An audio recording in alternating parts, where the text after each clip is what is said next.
नमस्कार फ्रेंड्स मु शक्ति आपण देखुंती नरसिंहा क्रिएशंस पेज।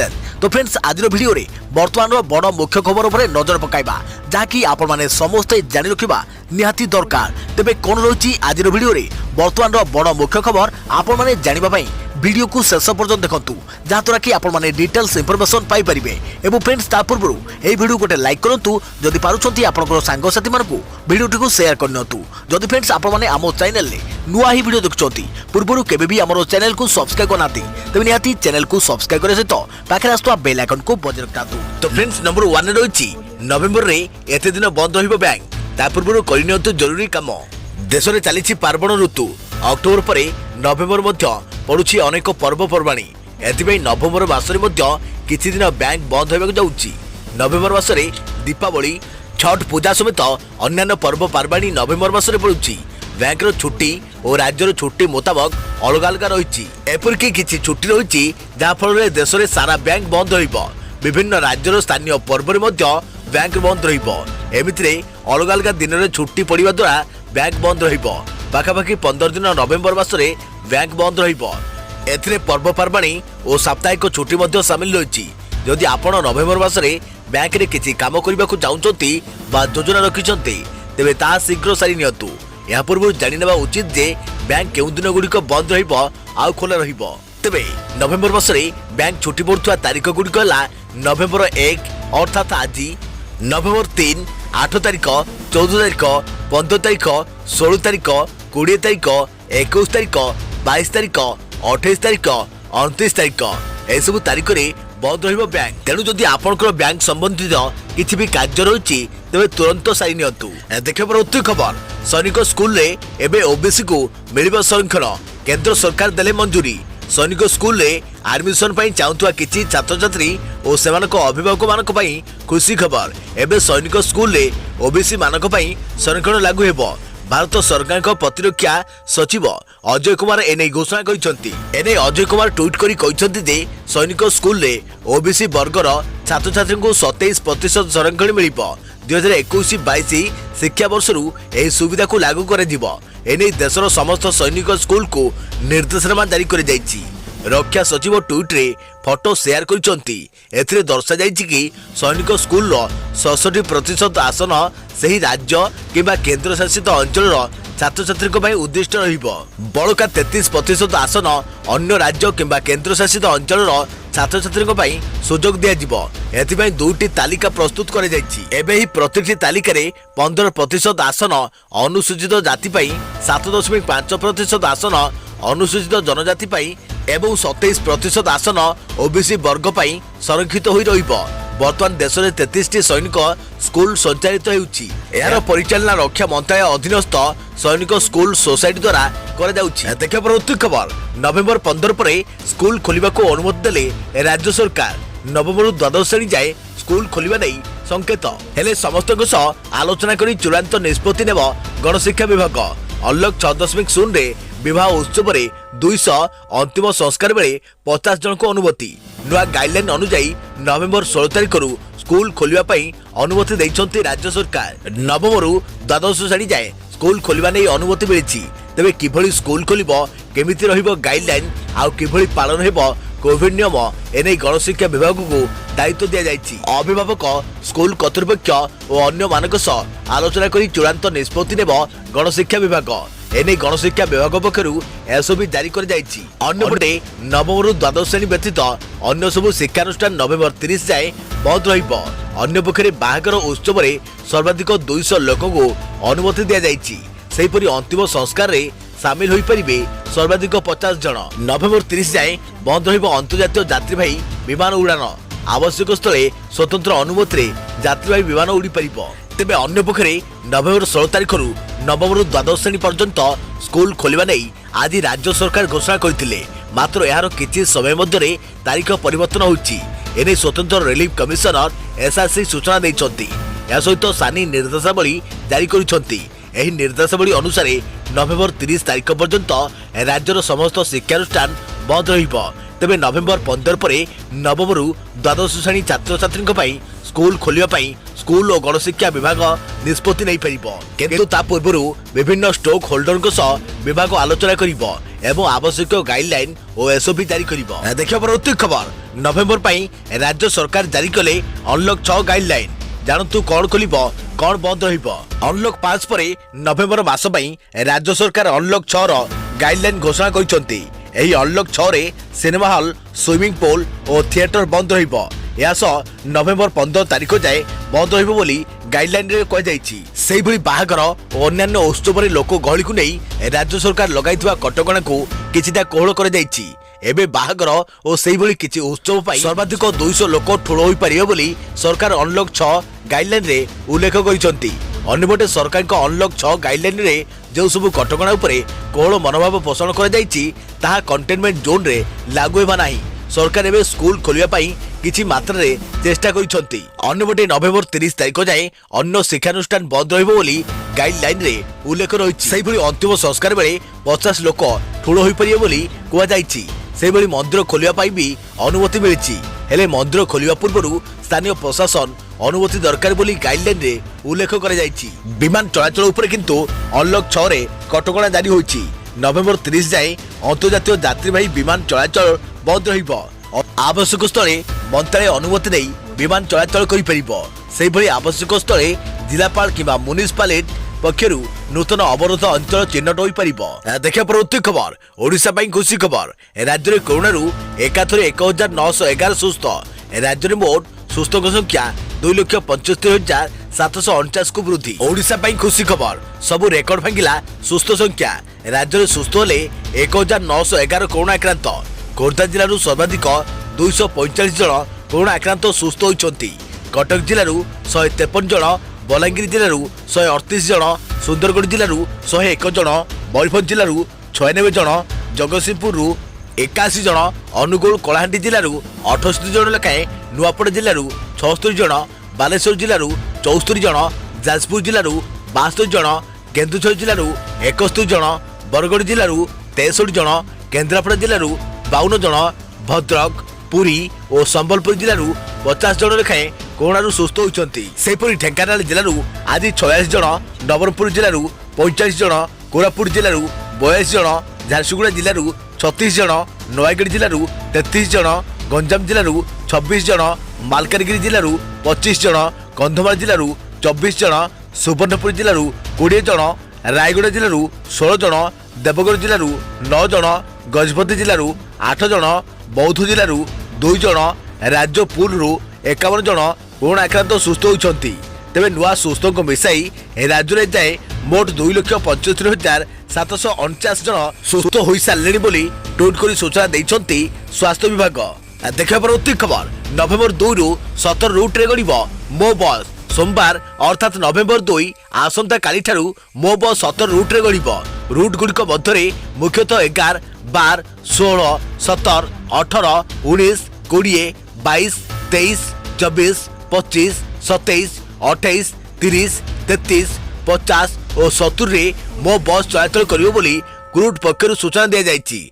केउ रूट रे मो बस केउ स्थान को यात्रा करिवो से नै सविशेष विवरणी कैपिटल रीजन अर्बन ट्रांसपोर्ट बा क्रूट रो ट्विटर हैंडल ले प्रदान कर जायछि।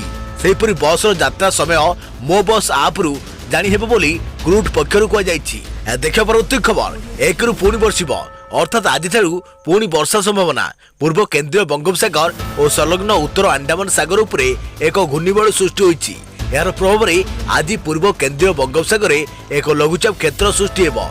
यार 48 घंटा मध्य यह बांग्लादेश उपकूल आड़क गति करिबो। यार प्रभाव में 1 तारिख अर्थात आज 3 तारिख पर्यंत उपकूल ओडिशा रे स्वल्परू मध्यम धरण वर्षा हेबार संभावना रही। किंतु आज राज्यर किछि स्थान रे सुखिला और खराटिया पाग रहिबो। एही समय राज्य रे सर्वोच्च तापमात्रा और सर्वनिम्न तापमात्रा स्वाभाविक रहिबो। आसंता 2 रु 3 दिन मध्य दक्षिण और उत्तर अभ्यंतरण ओडिशा रे तापमात्रा स्वाभाविक ठारू टिके कम रहिबो। अन्यपटे उत्तर उपकूलवर्ती जिला गुड़िकरे तापमात्रा स्वाभाविक रहिबार संभावना रहिछि बोली भुवनेश्वर आंचलिक पाणीपाग विज्ञान केन्द्र पक्षरु पूर्वानुमान कर जायछि। केन्द्र निर्देशक एचआर विश्वास कहते लघुचाप बांग्लादेश मुहां होइथिबारु यार प्रभाव ओडिशा रे बेसी पड़िबो नाही। किंतु 1 तारिख दिन अर्थात आज मयूरभंज जिला समेत उत्तर उपकूल ओडिशा जिलागुड़िक वर्षा हेब। यापर 3 तारिख जाए ओडिशार किछि किछि स्थान में वर्षा हेबार संभावना रही। या सहित एही समय पाग मेघुआ रहिब। देखा परवर्ती खबर नवेम्बर रे एमिति चलिबो सरकारी ऑफिस।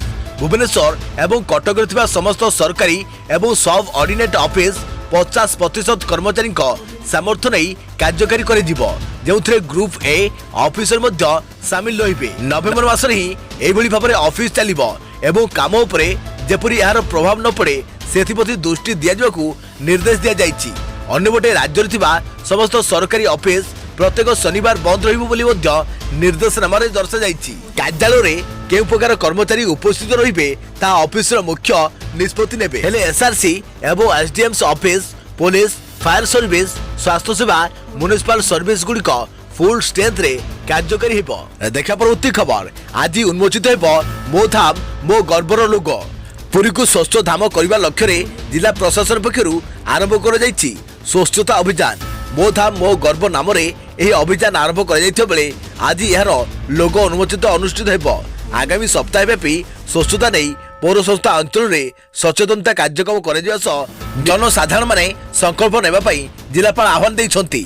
एने प्रशासन पक्षरु सहर विभिन्न नेतृमंडली मानक सह गत 22 तारिख ठारू विभिन्न स्तर रे आलोचना कर जायछि। एथरे प्राय 2000 लोक शामिल होइथिबा बेले सहर ऐतिह्य दृष्टिकोणरू देशर 1 नंबर स्वच्छ सहर करबा नै जिला प्रशासन समस्त सहरवासी सहयोग लोड़िछि।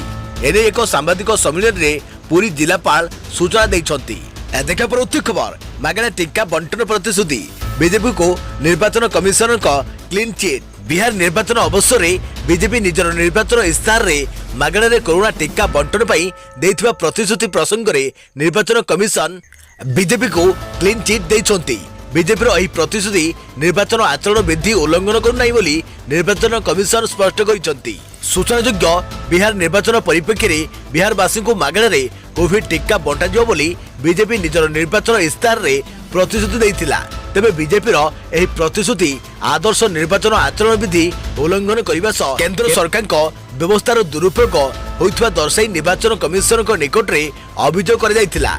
किंतु बीजेपी रो एही निर्वाचन इस्ताहार रे आदर्श निर्वाचन आचरण विधि रो उल्लंघन हैला भली कोनोसी कारण नाही बोली निर्वाचन कमिशनर स्पष्ट करिसंती। अनुरूप भाबे गत 2019 साधारण निर्वाचन बेले कांग्रेस निज इस्ताहार रे घोषणा करिथवा न्याय योजना को मध्य निर्वाचन कमिशन क्लीन चिट देइथिले एवं यह आचरण विधि उल्लंघन करूनाई बोली कहिथिले। देखा परवर्ती खबर आज सुना किनिबा को चाहुचंती कि जानतु आपनक शहर रे केते रहुची मूल्य। आज भारतीय बाजार रे 22 कैरेट सुना दर 10 ग्राम प्रति 49,890 टंका पहुंचुवा बेले 24 कैरेट सुना मूल्य 10 ग्राम प्रति 50,890 टंका पहुंचुवा जणा जाइछि। ओडिशा राजधानी भुवनेश्वर एवं 22 कैरेट और 24 कैरेट सुना मूल्य 10 ग्राम प्रति 47,340 टंका और 51,560 टंका छुईछि। देशर प्रमुख सहर मानक भी सुना दर में किछिटा परिवर्तन आसी। मुंबई में 22 कैरेट और 24 कैरेट मूल्य 49,890 टंका और 50,890 टंका थिबा रेकर्ड होइथिबा बेले नुआ दिल्ली रे एही दर यथाक्रमे 49,000 टंका और 52,450 टंका रही। दक्षिण भारतर प्रमुख सहर चेन्नई रे 22 कैरेट मूल्य 47,340 टंका थिबा बेले 24 कैरेट मूल्य 51,640 टंका थिबा रेकर्ड होइछि।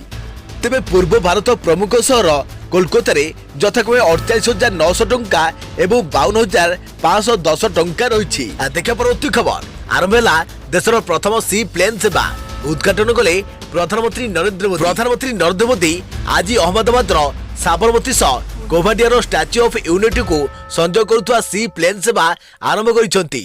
यह देशर प्रथम सी प्लेन सेवा उद्घाटन करने अवसर में प्रधानमंत्री सी प्लेन रे यात्रा करिसंती। एही सी प्लेन संपर्क में प्रधानमंत्री सेठारे उपस्थित पायलटों ठारू पचारि बुझीथिले। सूचना अनुसार एही सी प्लेन रे पायलटों समेत सर्वाधिक 18 जन एका बेले यात्रा करि परिबे। कोभाडिया ठारू साबरमती यात्रा 30 मिनिट मध्य लागियो बोली जଣା पड़िछि। 30 मिनिट रे यह 200 किलोमीटर यात्रा करि परिबो। एही सेवा पई यात्री पिछा 1500 टंका भड़ा रहिछि। स्पाइट जेट पक्षरु एही सेवा पई ऑनलाइन रे बुकिंग करिहेबो बोली सूचना मिलिछि। देखा परवर्ती खबर सरकार आमदानी करेंगे 10 लाख टन आलू। देश में आलूर मूल्य वृद्धि को रोकने केंद्र सरकार 10 लाख टन आलू आमदानी करने को निष्पत्ति नहीं। सरकार बिना लाइसेंस रे भूटान रु 30,000 टन आलू आमदानी करेंगे। उपभोक्ता व्यापार खाद्य एवं जोगाण मंत्री पीयूष गोयल कहते आलू मूल्य में वृद्धि पर रोक लगाइबा सरकार सक्रिय पदक्षेप नेउछंती। मंत्री सूचना देइछंती जे आलू पर आमदानी शुल्क पूर्व 30% रु 10% को ह्रास कर बर्तमान 10 लाख मेट्रिक टन आलूर कोटा आसंता वर्ष जनवरी 31 पर्यंत 10% शुल्क आमदानी कर दीपावली पूर्व 25,000 टन पियाज आमदानी करने को केन्द्र योजना पूर्व नाफेड 7,000 टन पियाज घर आमदानीकारी मध्य क्रय कर सारी। देख परवर्ती खबर दीपावली पूर्व आमदानी हेब 25,000 टन पियाज।